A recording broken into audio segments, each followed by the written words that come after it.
Ce temps-là, un jour de sabbat, Jésus vint passer à travers les champs de blé. Ses disciples eurent faim, et ils se mirent à arracher des épis et à les manger. Voyant cela, les pharisiens lui dirent, voilà que tes disciples font ce qu'il n'est pas permis de faire le jour du sabbat.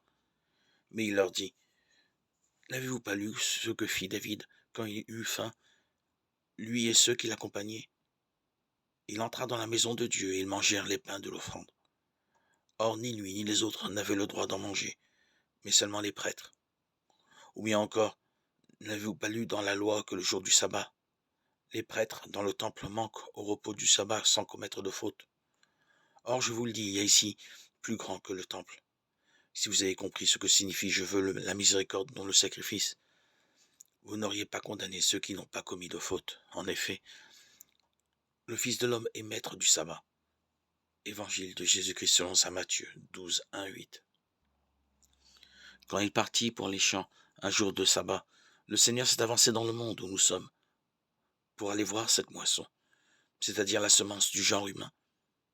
Et parce que leur faim et l'appétit du salut de l'homme, les disciples se hâtent de cueillir prématurément et d'arracher les épis, c'est-à-dire de se rassasier du salut des saints, car se nourrir d'épis n'est pas bon pour l'homme, et un mets de barbe d'épis cueilli prématurément n'est pas profitable.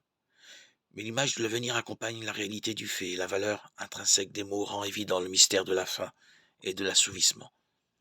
Et pour montrer que toute la réalité des événements contient cette image de l'œuvre à venir, il ajouta, si vous saviez ce que signifie je veux la miséricorde, non le sacrifice, jamais vous n'auriez condamné des innocents. L'œuvre de notre salut se trouve non dans le sacrifice, mais dans la miséricorde. Et notre salut est dans la bonté de Dieu.